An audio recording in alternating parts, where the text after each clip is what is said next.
La politique d'Aristote, livre 4e, chapitre 4, sommaire. Suite. De la juste grandeur que l'État parfait doit avoir. Il y a des limites en plus et en moins qu'il ne faut pas dépasser. Sans fixer un nombre précis de citoyens, il faut que ce nombre soit tel qu'il puisse suffire à tous les besoins de la vie commune et qu'il ne soit pas assez considérable pour que les citoyens puissent échapper à la surveillance. Danger d'une trop grande population.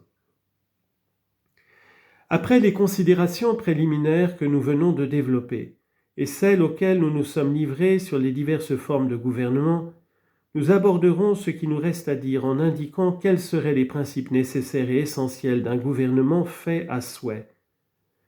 Comme cet état parfait ne peut exister sans les conditions indispensables à sa perfection même, il est permis de se les donner toutes par hypothèse, telles qu'on les désire, pourvu qu'on n'aille point jusqu'à l'impossible, par exemple, en ce qui concerne le nombre des citoyens et l'étendue du territoire.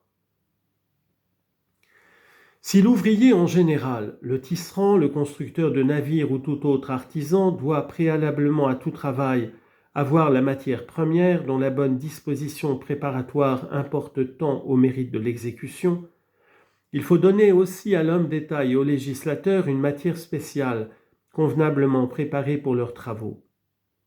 Les premiers éléments qu'exige la science politique, ce sont les hommes avec le nombre et les qualités naturelles qu'ils doivent avoir, le sol avec l'étendue et les propriétés qu'il doit posséder.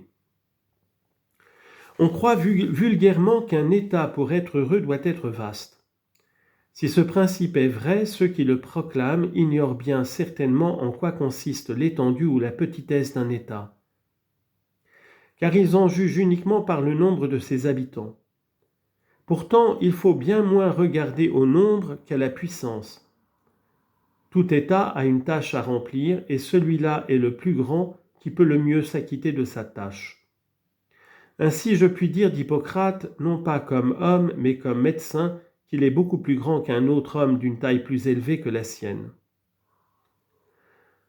En admettant même qu'on ne doive regarder qu'au nombre, il ne faudrait pas encore confondre tous les éléments qui le forment.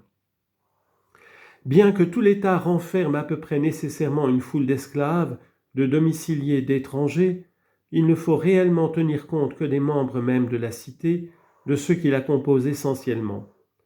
C'est le grand nombre de ceux-là qui est le signe certain de la grandeur de l'État.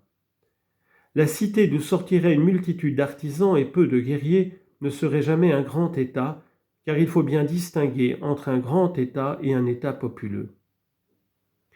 Les faits sont là pour prouver qu'il est bien difficile et peut-être impossible de bien organiser une cité trop peuplée. Aucune de celles dont on vante les lois n'a renfermé, comme on peut le voir, une population excessive. Le raisonnement vient ici à l'appui de l'observation. La loi est l'établissement d'un certain ordre. De bonnes lois produisent nécessairement le bon ordre, mais l'ordre n'est pas possible dans une trop grande multitude. La puissance divine qui embrasse l'univers entier serait seule capable de l'y établir.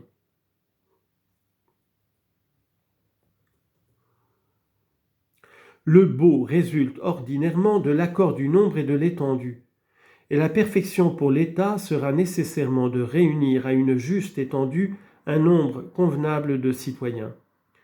Mais l'étendue des États est soumise à certaines bornes comme tout autre objet, comme les animaux, les plantes, les instruments. Chaque chose, pour posséder toutes les propriétés qui lui sont propres, ne doit être ni démesurément grande, ni démesurément petite, car alors, ou elle a perdu complètement sa nature spéciale, ou elle est pervertie. Un vaisseau d'1 pouce ne serait pas plus un vaisseau qu'un vaisseau de 2 stades. Avec de grandes dimensions, il sera complètement inutile, soit par son exiguïté, soit par sa grandeur. Et de même pour la cité. Trop petite, elle ne peut suffire à ses besoins, ce qui est cependant une condition essentielle de la cité. Trop étendue, elle y suffit non plus comme cité, mais comme nation. Il n'y a presque plus là de gouvernement possible. Au milieu de cette immense multitude, quel général se ferait entendre? Quel stentor y servira de crieur public? La cité est donc nécessairement formée au moment même où la masse politiquement associée peut pourvoir à toutes les commodités de son existence. Au-delà de cette limite, la cité peut encore exister sur une plus grande échelle, mais cette progression, je le répète, a des bornes. Les faits eux-mêmes nous apprendront sans peine ce qu'elles doivent être. Dans la cité, les actes politiques sont de deux espèces, autorité et obéissance. Le magistrat commande et juge. Pour juger les affaires litigieuses, pour répartir les fonctions suivant le mérite, il faut que les citoyens se connaissent et s'apprécient mutuellement. Partout où ces conditions n'existent pas, élections et sentences juridiques sont nécessairement mauvaises. À ces deux égards, toute résolution prise à la légère est funeste, et elle ne peut évidemment manquer de l'être dans une masse innombrable. D'autre part, il sera très facile aux domiciliés, aux étrangers, d'usurper le droit de cité, et leur fraude passera sans peine inaperçue au milieu de la multitude assemblée. On peut donc avancer que la juste proportion pour le corps politique, c'est évidemment la plus grande quantité possible de citoyens capables de satisfaire aux besoins de leur existence, mais point assez nombreux cependant pour se soustraire à une facile surveillance. Tels sont nos principes sur la grandeur de l'État.